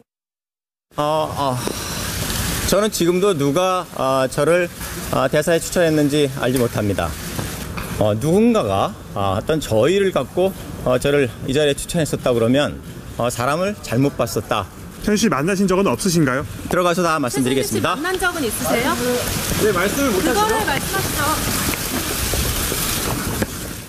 네, 이번에 황장 소장 먼저 얘기해 주시죠. 지난번에 보면 최순실이 미얀마 사업이나 해외 사업을 이렇게 하려다 보니까 이 공항을 관장하는 인천 세관장을 하나 좀 이렇게 꼽아야 되겠다. 그래서 고영태 보고 찾아봐라 해가 결국 고영태가 지인한테서 그 세관의 사무관 그리고 이 5급 사무관 한 명을 소개받아서 그 사람이 이제 줄줄이 연결을 합니다. 통해서 누가 괜찮은지 그래서 한 명은 이제 인천 세관장 그러니까 인천 공항을 관장하죠. 그래서 그 사람한테는 고영태가 2,200을 받았다. 이래서 구속 사유 중에 돼 있는 거 아닙니까? 그런데 그 세관, 전국의 세관을 관장하는 그 이 관세청장도 한마디로 또 저렇게 됐다라는 거 아닙니까? 이걸로 보면요. 제가 그 지난번에 그 십상시라고 2014년 11월에 한마디로 박 대통령의 가방 들고 다니는 이런 비서 출신들이 모여가지고 국정을 논했다. 그래서 그 사람들 물러가라 하니까 십상시라 했다고 굉장히 비판을 많이 하면서 이제 저 같은 사람을 종편 십상시다. 이렇게 이야기를 했거든요. 근데 지금 와서 보면 십상시 맞지 않습니까? 그 십상시가 뭡니까? 후한에 중국의 영조 때입니까? 그때 이제 이 황관들이 온갖 정부의 이 자리를 다 팔아먹었습니다. 나라 망해갈 때 그랬죠. 자리별로 이렇게 가격을 매겨가지고요. 그러니까 결국은 이번에 이 관세청장한테는 돈은 받지 않았다 이렇게 이야기를 하지만은 결국은 이 최순실과 고영태가 다 돈하고 관계돼서 저렇게 된 거 아닙니까? 그렇게 보면 결국은 이 권력을 이용해서 돈과 연결하면서 자리에 연결하는 어떤 부분들 이런 부분들이 그때와 다르지 않다. 참 나라가 전부 굉장히 사유화된 부분이죠. 황 수장이 당시 십상시 비판했다가 좀 곤욕을 치렀군요. 비판 곤욕 치른 게 아니라 아주 뭐 제가 십상시 됐죠. 예, 노영희 변호사.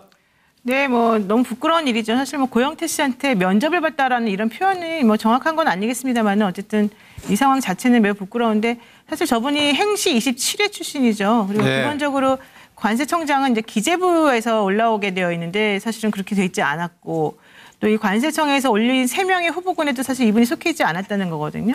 그런데 어떻게 해서 갑자기 이분이 들어왔느냐? 이제 고영태 씨가 찾아낸 그 세무 그 과장이 있습니다. 그 과장을 통해서 연결돼가지고 결국 이분까지 연결이 됐다는 거죠. 예. 그러니까 이분이 얼마나 고마웠겠습니까? 본인은 사실은 전혀 그럴 수 있는 인물이 아님에도 불구하고. 그러니까 당연히 그 부끄럽지만 어쨌든 간에 프리패스를 원래 또 그 최순실 씨가 독일로 비자금이 뭐니 이렇게 자꾸 들고 달고 할 때 예. 프리패스를 원래 많이 했다고 하지 않습니까? 그러니까 프리패스를 위한 충성 맹세를 한 것으로 지금 예. 판단이 되는데 이런 일이 얘기되는 것을 간간히 살펴보면 최순실 씨는 기본적으로 차관급까지의 인사에 대해서는 아마 힘이 좀 닿았던 것 같아요. 지금까지 나온 사실 수많은 분들이 전부 다 거의 차관급 인사였거든요. 물론 이제 장관에 대해서 좀 힘을 썼겠지만. 근데 이런 문체부 같은 경우 뭐 장관도 네, 지금 확정은 안 됐지만. 네, 그러니까 이런 일들이 가능하다라는 것 자체가 매우 놀라운 일이고 네. 이런 일이 다시는 없도록 노력해야 되겠고 더 중요한 건 공무원을 하셨던 분들 혹은 공무원들이 이런 사람들한테 놀아나면 안 된다. 네. 이런 얘기를 하고 싶네요. 뭐 아까 뭐 기재부가 날 얘기를 했는데요. 그렇잖아도 아까 그 만나긴 했었지만은 충성 맹세하지 않았다는 말이 지난 2월 달에 국회에서 기재위에서 이제 질문에 대해서 박영선 의원 질문에 대해서 그렇게 답을 해가지고요. 오늘 박영선 의원이 위증죄 아니면 국회 모욕죄로 뭐 고발하겠다 이런 그렇죠. 얘기까지 했죠. 오늘 마침 그 국세청장 청문회 인사청문회 과정에서 의사진행 발언을 빌려서 과거에 관세청장 했던 문제를 마침 기재이기 때문에 지적까지 했는데 뭐 좀 두고 봐야겠습니다. 차재원 의원, 차재원 교수. 예. 저는 뭐 그 이 최순실 씨하고 고영태 씨가 면접을 했다. 뭘 말하느냐. 결국 뭐 권력 서열 1위의 나름의 국정수행의 현장을 우리가 본 것이 아닌가 하는 생각이 듭니다.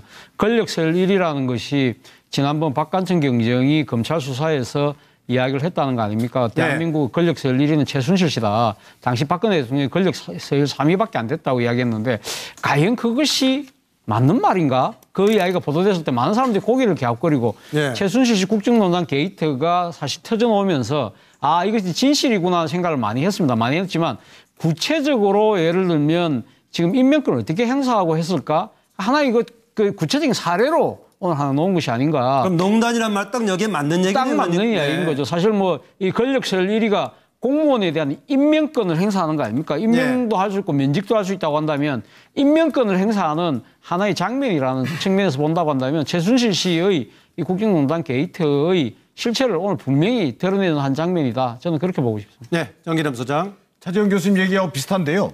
말 그대로 물불을 가리지 않은 국정농단의 어떤 한 모습을 보여주고 있다. 물불을 가리지 않으면 가장 무섭거든요. 이게 보이는 게 없다는 건데 저는 기본적으로 저 관세청장이 뭐 실망시키지 않겠다. 뭐 이런 말은 다른 말로 하면 자기를 관세청장 민간인 신분이었던 자기를 관세청장으로까지 만들어준 사람 최순실에 대한 보훈을 충성을 약속하는 것이었다. 그리고 지난 좀 전에도 말씀이 있었습니다만 이 사람이 더 과간인 것은 저는 오늘 보도자를 낸 것을 보고도 상당히 좀 분노가 치밀었는데요. 그 보도자료 만약에 사실이 아닌 걸 나온다면 누가 책임지게 될까요? 제가 볼 때는 이제 그 보도자료의 그 진위 여부가 이제 재판과에서 어떻게 될지는 모르겠습니다만 그게 재판의 하나의 소재가 되는지까지는 잘 모르겠습니다. 그러나 보도자료가 문제가 되면 청장의 문제가 되겠죠. 그래서 저는 지난 2월에도 이분이 국회 출석에서도 일체 최순실 관련 의혹에 대해서 모르쇠로 일관하고 법과 원칙만 얘기한 적이 있거든요. 이건 차후에라도 이런 사례를 없애기 위해서라도 국회 차원에서 위증죄로 처벌하는 것이 타당하다. 이런 생각입니다. 예. 차명진 의원. 네. 그림이 잘 나오나요? 그림이 안 나오면은 안 얘기합니다. 저는 이 고영태 녹음 있죠. 2,000개짜리를 제가 다 들었어요. 들어가지고. 얼마나 걸렸습니까? 한 3일인가 걸렸습니다. 그런데 이 녹음을 이 제작진에서 지금 저의 이 작품을 흐트러놔가지고 여기 원래 있던 데가 더 잘 나왔죠. 안 나오게 하고 있습니다. 이 제작진이 문제가 있군요. 아니 오늘 양 의원한테 몇 번 공격을 당하더니 손 들리시네. 그래서 그러니까 그 고영태 녹음에 나오면 공직 인사 추천이 최대의 권한인 거, 최대의 권력인 것이 다 나와요. 그래서 고용태가 자기 지인한테 관세청장을 추천해달라고 그러고 그 관세청장을 추천해줘 자기가 이제 임명토록 했으니까 맨입으로는 안 된다. 뭐 이런 얘기도 막 합니다. 그런 걸 보면 이 고용태와 최순실이 상당히 국정농단을 그냥 깊숙이 한 게 아니라 제대로 했어요. 그러면서 저는 사실은 근 6개월째 고민이 뭐냐면 야, 이 사람들이 이 정도로 국정농단을 할 수 있는 이유는 뭔가? 이 사람들이 그 정도로 사기를 잘 치는 건가? 아니면 실질적으로 이 사람들의 국정농단을 할 수 있도록 누군가가 받쳐준 건가?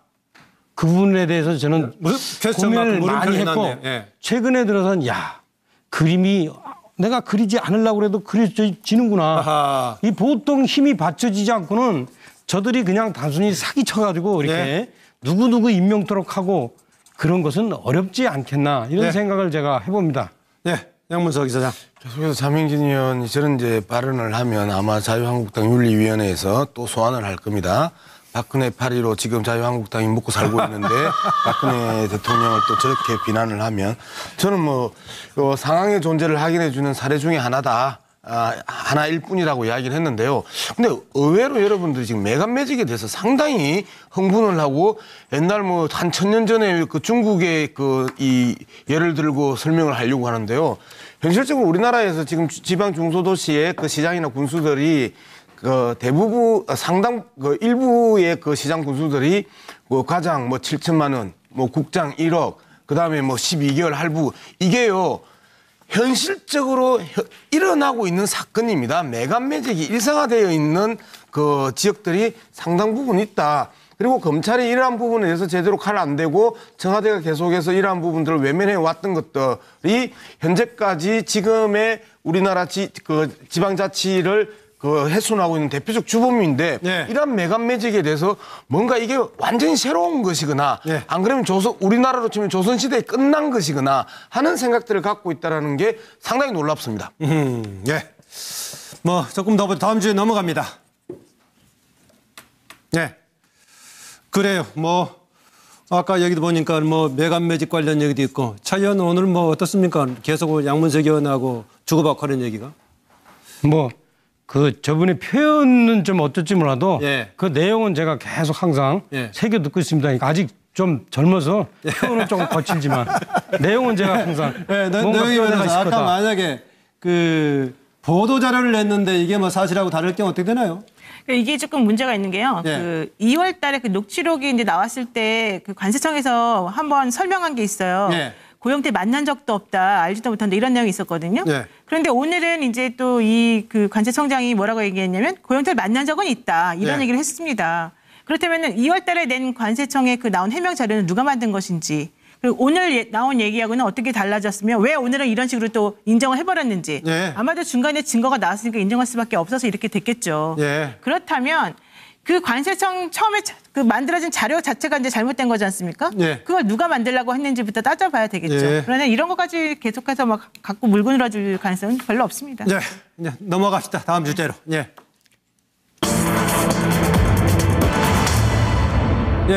박근혜 최순실 국정농단 피해로 시민 만여 명이 소송을 진행이 됐습니다. 예상 결과는 이렇게 나와 있는데요. 국정농단 피해 시민 만여 명이 소송까지 제기했는데 정작 당사자인 박근혜 전 대통령은 계속 그동안에 소극적으로 대처하거나 나몰라라라고 하는 상황인데요.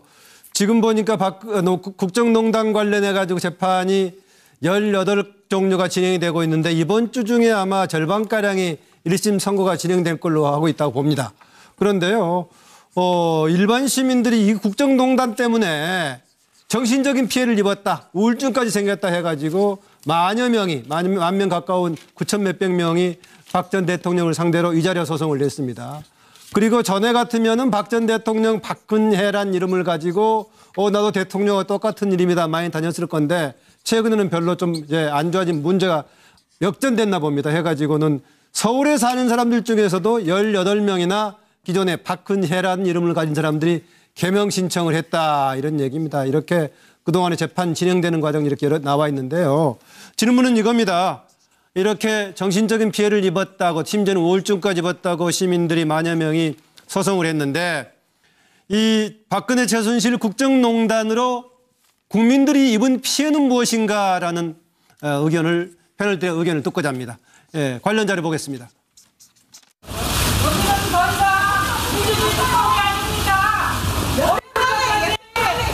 최순실 씨 여전히 강한 투사 갖고 있다고 생각하십니까? 최순실 씨 여전히 강한 투사 아닙니다. 저도 몰랐던 일들이 막 나오는 거예요. 뭐 어떤 사익을 어떻게 취했고 이거는 정말 처음 듣는 얘기거든요. 그래서 제가 어머니와 전 대통령님과의 어떤 일이 벌어졌는지는 하나도 모르는데 일단 저는 좀 억울합니다. 수석으로 계시는 동안 국정농단이 일어났는데 정말 모르셨습니까? 책임감 안 느끼시나요? 뭐 그동안 많이 정부에서 얘기하고 다 했잖아요. 승소 가능성이나 이런 부분에 대해서는 어떻게 내다보십니까? 소송의 의미가 승소를 위한 것도 있고 승소 이외의 것도 있습니다. 하지만 승소 가능성이 없다면 당연히 소송을 해서는 안 되는 것입니다. 네. 그런데 박근혜 대통령의 경우에는 네. 정치성을 띈 행위도 아니고 개인적인 불법 행위도 아니고 직무를 이용한 범죄 행위라는 거지 않습니까? 네. 그렇다면 직무의 상대방인 국민에게 손해배상 책임을 져야 하는 것입니다. 네, 차재원 교수. 예, 저는 최순실 국정농단 게이트 국민이 입은 피해는 저는 언카운터블 계산을 할 수 있을까요? 영화 사랑은 통역이 되나요? 말처럼 있지만 국민의 피해는 아마 계산이 안 될 것 같습니다. 네. 그리고 이 재판의 결과는 저는 문재인 대통령이 자주 말씀하시는 결과는 정의로울 것이다. 네. 저는 결과는 정의로워야 된다고 생각합니다. 네, 결과는 정의로울 것이다. 네, 정의남 소장. 기본적으로 직무를 유기한 범죄 행위고요. 네. 국민적 피해 좀 전에 말씀하신 것처럼 저는 측량하기 어렵다 생각합니다. 네. 승소하는 것이 정의다. 두 분이 딱 1, 2부 맞춰주시네요. 네. 네, 승소하는 것이 정의다. 그걸 이제 문재인 대통령이 어떻게 얘기했는지 모르겠습니다만 저는 전환기 정의다. 네. 문재인 대통령은 결과는 정의라 된다라는 얘기를 했기 때문에 하는 얘기 같고요. 네, 양문석 이사장. 저는 지금 이 부분이 박근혜 대통령이 왜 말을 하지 않느냐. 그리고 대충 재판에 이 무성하게 대하느냐 이야기를 이제 썼는데요. 분노하는 국민들 입장에서 박근혜 전 대통령이 입을 열면 그 분노라는 화약고에다 불을 붙이는 격이거든요. 그리고 여전히 박근혜 전 대통령은 한 번도 반성하지 않았습니다. 잘못했다고 이야기하지 않았습니다. 국민들에게 사과하지 않았습니다. 이런 상황에서 본인의 무오류를 계속해서 주장하는데 국민들 앞에서 그 본인의 무오류를 이야기했었을 때 이렇게 구체적으로 앞에서 그 상황 최순실의 역할들이 드러나고 있음에도 불구하고 사과 한마디 안 하는데 입을 여는 순간에 그 국민들의 분노는 더 커질 것이고 이상입니다. 네, 노영희 변호사. 지금 이제 나라를 상대로 할 수도 있고 박근혜 전 대통령을 직접 상대로 할 수도 있는데 지금 여기서는 아마 박근혜 전 대통령을 상대해서 했다는 것 같아요.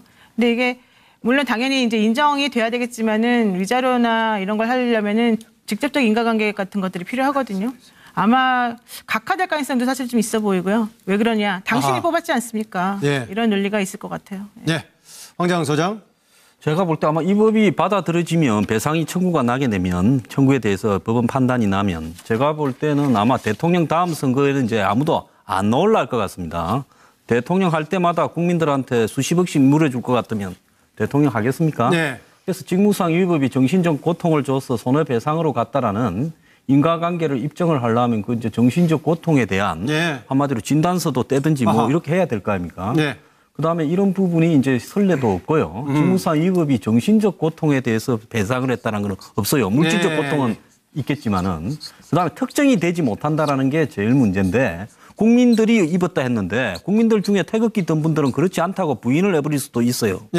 그래서 이런 소송이 이제 여러 가지 사이다처럼 시원한 감을 줄 수는 있겠지만은 이것이 현실적으로 받아들여질 가능성은 저는 별로 없다고 봅니다. 네, 실제 재판의 승소는 좀 다른 차원의 결과가 나올 것 같다는 얘기였고요. 차명진 전 의원. 저는 이렇게 생각해요. 국민들이 입은 상처, 피해 이런 것은 양으로 따질 수 있겠어요. 다만 이제 이걸 법적으로 어떻게 따져볼 것인가 하는 문제는 현재 재판이 진행 중이기 때문에 재판의 결과를 봐야 되고 그 재판의 결과에 대해서 저는 사실 전문가도 아니라서 예측을 못하겠습니다. 예. 대체로 국민들의 피해에 대해서는 개선할 수 없을 정도의 무한한 피해다라고 보고 있는데 재판의 결과에 대해서는 정의롭게 끝나야 된다는 것 더불어서 현실적으로는 결과가 어떻게 될 것인가에 대해서는 조금 다른 의견도 나오네요. 오늘 마지막 주제 하나 더 보죠.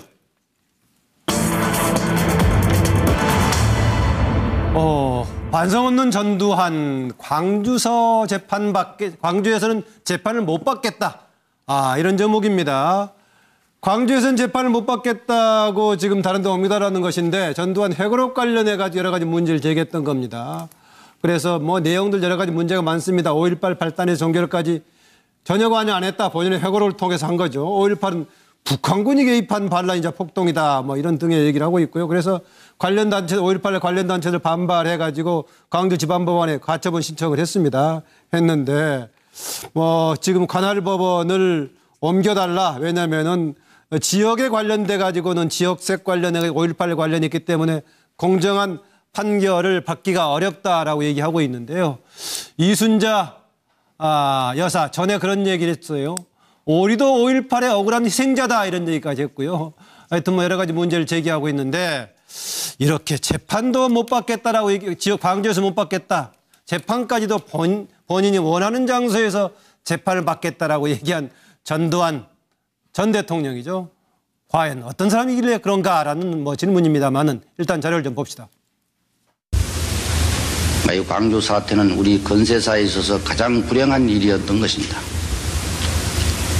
만족스러운 해결을 하지 못해서 대단히 유감스럽게 생각을 하고 있습니다. 아무쪼록 어떻게 하든지 간에 이 문제가 제대로 풀려서 온 국민이 관용과 사랑을 바탕으로 해서 화합 단결하는 이런 나라가 되기를 나는 진심으로 기대합니다. 네, 이런 뭐 재판 관할까지 옮겨달라고 하는 전두환 과연 어떤 사람인가라는 질문이었는데요. 정기남 소장. 한마디로 후한 무치를 넘어서 인면수심의 작태라고 생각합니다. 예. 이건 5.18을 지역 문제로 왜곡시킨 것과 더불어서 5.18 그 피해자들의 상처에 소금을 뿌리는 폭력 행위다. 네, 황장 소장. 저는 전두환 대통령이 전국 각도에 한 명씩을 이렇게 해서 배심원처럼 해서 국민 참여 재판을 한번 받아보겠다. 이러는 게 좋았을 거다 생각이 듭니다. 예, 노영희 변호사. 저는 유구무원입니다. 유구무원이다.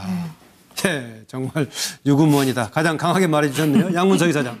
국민과 민주주의를 학살한 살인마잖아요. 예. 그 이상 그 이하의 그 평가와 호칭이 필요하나요? 예. 차재원 교수. 예, 저는 뭐 전두환 이 전 대통령이 사실 이번에 지금 그 법정에 서는 이유가 그 자신의 그 회고록 때문에 그렇지 않습니까? 그렇습니다. 예. 저는 회고록을 낸 이유가 뭐 역사의 법정에 사실은 안 물어보겠다고 하면서 그런 뻔뻔하면 극치를 달렸는데 그래도 강주 가자고 하니까 좀 캥기는 게 있는 모양입니다. 캥기는 게. 북한군이 개입했다라고 하면 당시에 총 책임을 졌던 본인이 왜 그거를 관할을 못했나 좀 황당한 얘기를 회고록에 썼군요. 썼습니다. 저도 뭐 내용 들었는데. 차명진 위원. 저는 이 전두환 회고록 1권을 다 읽어봤어요. 2권, 3권은 볼 필요도 없는데 1권이 이제 주로 이 광주 민주화 운동에 대해서 이 양반이 어떻게 탄압하는가 이런 과정까지 쭉 있는데 이분의 생각을 쭉 보면은 사이코패스, 김정은 이거 다 동일해요. 세상은 나 중심으로 돌아간다고. 내가 하는 건 다 옳고 놈들이 하는 건 다 틀린다고 이렇게 생각하는 아주 전형적인 그런 이 자기중심적 사고 이런 게 있어요. 근데 이게 아직까지 통한다는 게 참 문제네요. 자, 뭐 황당하다는 게 정말 마지막 극한이 사이코패스까지 얘기가 나왔습니다. 예, 월요일 MBN 뉴스 아이돌 여기서 마칩니다. 이어서 김주하 앵커가 진행한 MBN 정통 종합 뉴스 8이 이어집니다. 고맙습니다.